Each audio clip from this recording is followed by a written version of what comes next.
God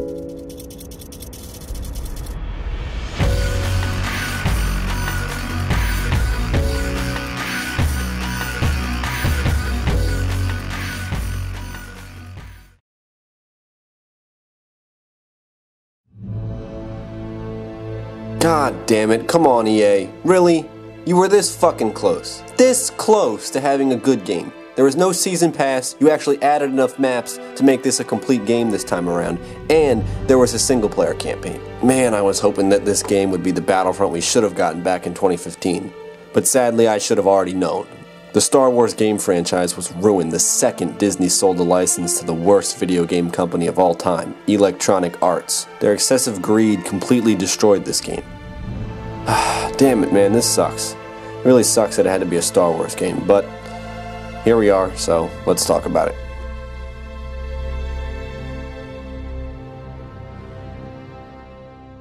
Star Wars Battlefront 2 is the sequel to the 2015 reboot Star Wars Battlefront. That game was very impressive on a tech level, but it lacked in almost every other aspect. This one aimed to rectify all of the 2015 game's mistakes, and while it managed to fix many, it somehow created even worse ones in the process. Feels like it took one step forward and 2 steps back. Let's start with the single-player campaign, since there actually is one this time. In the campaign, you play as Iden Versio, the leader of Inferno Squad, a group of elite Imperial troopers fighting to rid the galaxy of rebel scum. It is an untold story that bridges the gap between episodes 6 and 7, and I'm going to be very honest, it's not good. It's just very mediocre and borderline bad. If you've played any Battlefield or Call of Duty campaign, you've played this before, except you've probably played much better than this. Now, a lot of the COD campaigns can be hit or miss, but there's no denying the Modern Warfare series had great campaigns. And why did they have great campaigns? Because of the context of what was happening. Sure, you were still shooting enemies the entire game, but the circumstances were so wild and engaging, and that's what made it fun. In Battlefront 2, you shoot enemies with a Star Wars backdrop. And that's about it.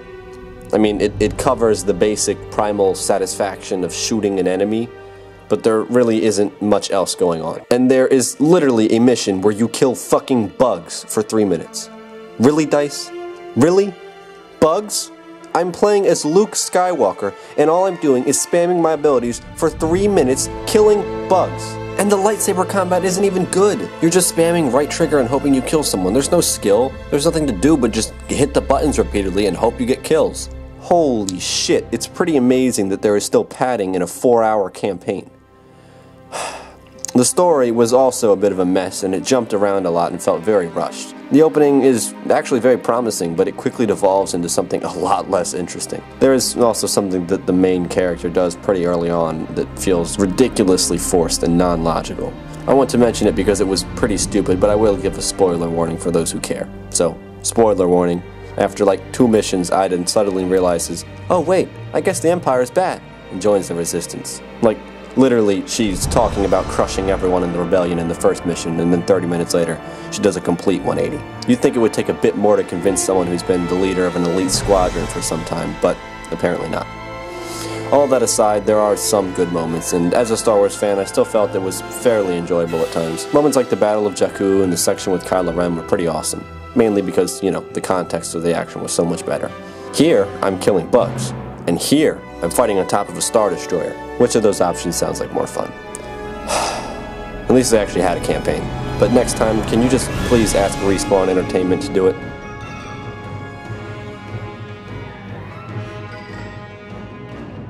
Ah, the multiplayer. The best and worst part of this game. Well, let's start off with the good.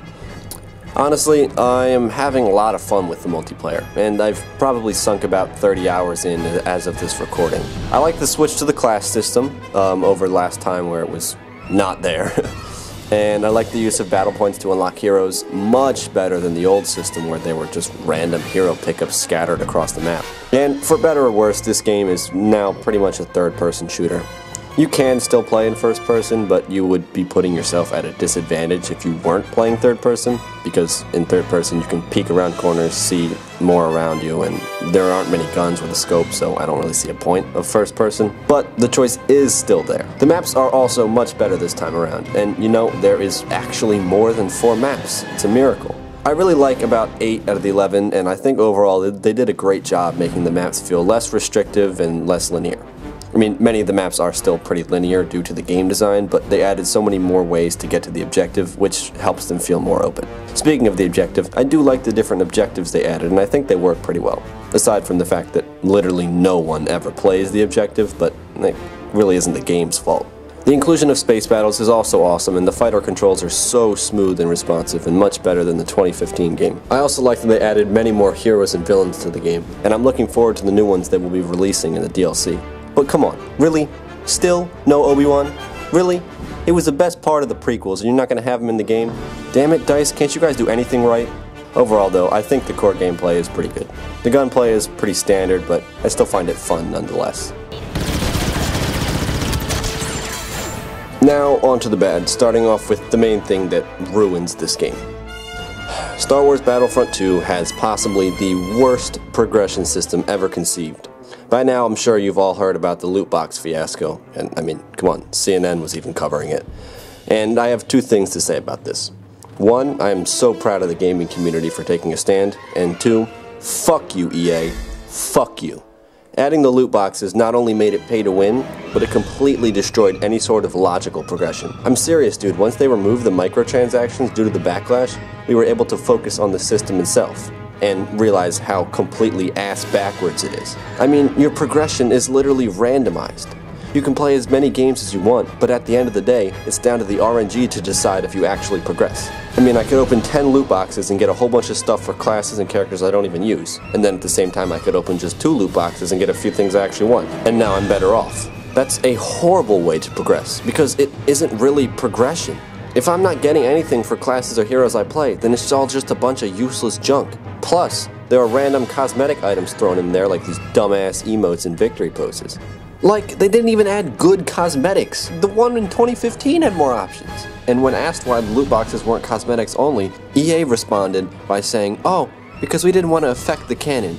Yes, because you're so worried about affecting the canon in a game where Yoda is fighting Kylo Ren on Kamino. You mean the canon where loot boxes fall out of the sky and give you improved thermal detonators. Yes, I see your point. Fucking assholes. To make matters worse, all of the star cards and upgrades feel like single-player upgrades in a multiplayer game. Like, all the different star cards are built around giving you an objective advantage over your opponent.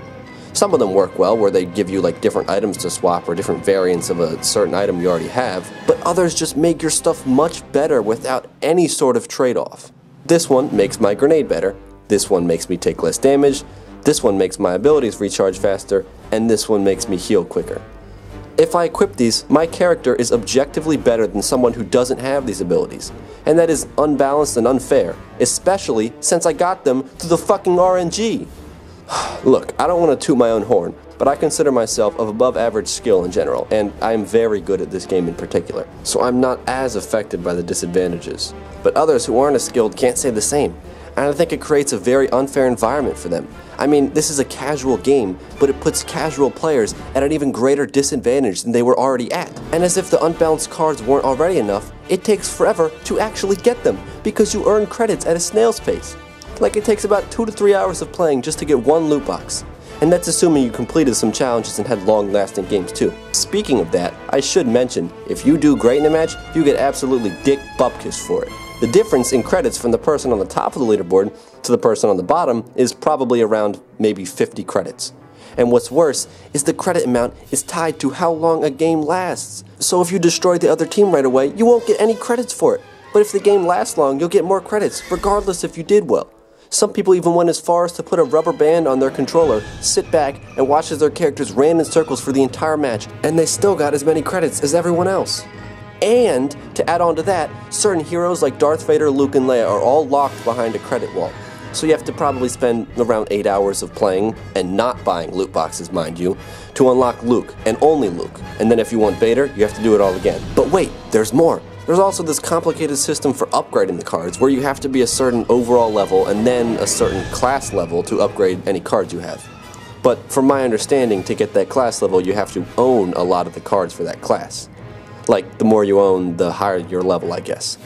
But since it's tied to RNG, I ended up being like level 5 in a class that I never use, while the class I actually use is still level 3. You can speed this up manually by just crafting the specific cards you want, but you would have to spend crafting parts on that.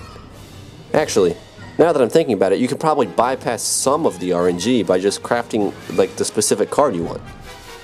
So what the fuck is the point of there even being loot boxes in the game, except to lead you towards spending extra money on the microtransactions? But since they took them out, it feels even more useless than it already fucking was. Oh man, this progression system is ruined beyond belief. Look, visually, this game is a knockout. The worlds are all superbly detailed and they look incredible on the Frostbite engine. They really did capture the atmosphere of Star Wars, but I mean, we already expected that from DICE. If it's one thing they can do, it's make a pretty game. They may have no grasp on single player and they may put out broken games at launch, but hey man, at least it looks good. Speaking of that, there are a handful of delightful bugs and glitches and server issues. Sometimes it takes 2 minutes just to quit to the main menu. Since these will get fixed, they are a minor issue, but enjoy this montage anyway.